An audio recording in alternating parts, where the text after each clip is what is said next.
আমরা এই কারিট ক্লাবটা গত 10 বছর ধরে চালাচ্ছি, ঠিক আছে। এই টোটালি মোটামুটি ওয়েস্ট বেঙ্গলে সব জায়গায় আমরা খেলে বেড়াই। ওই শনিবার রোববার করে আমরা মোটামুটি বছরখানেক আমাদের খেলা নেওয়া থাকে। মোটামুটি 200 থেকে 250 টাকা খরচা হয় একটা ঘুড়ির পিছনে। একটা ঘুড়ি ওড়ানো মানে একটা টিম ওয়ার্ক করলে একটু চেল্লামিল্লি এসব হয়, তো ফেস করতে হয়, তবুও চলে যায়, মানে সবাই ভালোবাসা পাই আর কি। 10 বছর আগে যে ভিউটা পেতাম আমরা, মানে প্রত্যেক বাড়িতে এক একটা ছেলে মেয়ে ছিল যারা ঘুড়ি ওড়াতে আগ্রহী ছিল। মানে 10 বছর আগে আমরা দেখতাম আমরা একটা ঘুড়ি ওড়ালে পাশে ছাদ দিয়ে আরেকজন ওড়াচ্ছে, পাশে ছাদ দিয়ে আরেকজন ওড়াচ্ছে, সেই ব্যাপারটা এখন আর আমরা পাই না। এখন ওই আমাদের একটা টিমের সাথে আর একটা টিমের খেলা হচ্ছে, এইটুকুই চলে।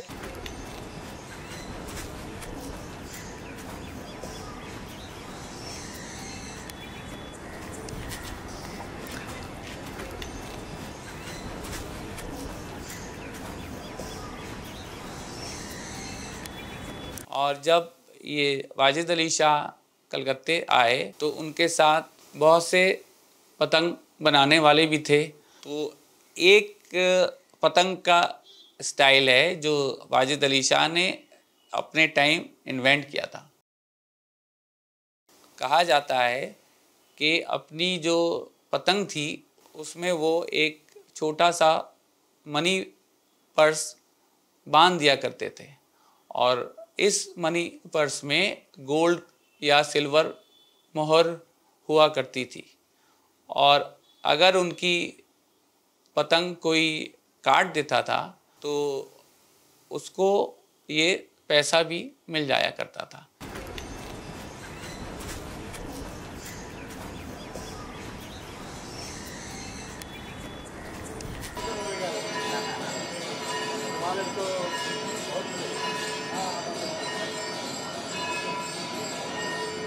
যেগুলি দুয়ানায় বিক্রি হতো তখনকার দুয়ানা, এখন সেগুলি 15-16 টাকা হয়ে গেছে।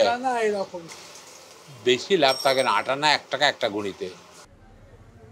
এখন অস্ট্রেলিয়া, জার্মানি, সুইডেন, নরওয়ে, 4 স্টেটের কাগজ আমরা বড় বাজার দিয়ে কিনে আনতাম।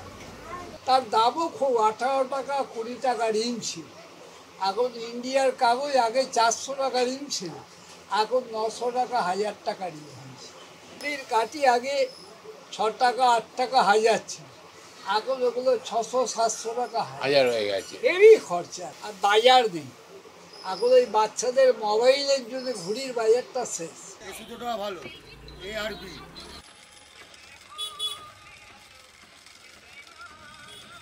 লাইল্যান্ড ভাঞ্জায় থাকে, লোহার চূড় থাকে, কাঁচের গুঁড়ো থাকে, আটা থাকে। পাখিদের গলা কেটে যাচ্ছে, মানুষ বাইক নিয়ে যাচ্ছে, তাতে আত্মহত্যা হয়ে যাচ্ছে পড়ে গিয়ে। মোটা মোটা লাইলন, চিন্তা করতে পারবেন না, কটন সুতো কি কেটে যাবে, এর বেশি কিচ্ছু হবে না। আমাদের কটন ছাড়া সুতো বিক্রি করি না। কটন মানছে তো কটন মশলা দিয়ে টানতে হয় না, একটা মশলার দাম আছে, তার মেহনত লাগে, বুকের চাপ লাগে। এ কি মেশিনে ধরে গ্লাভসের মধ্যে আটা লাগিয়ে ধরে রইল।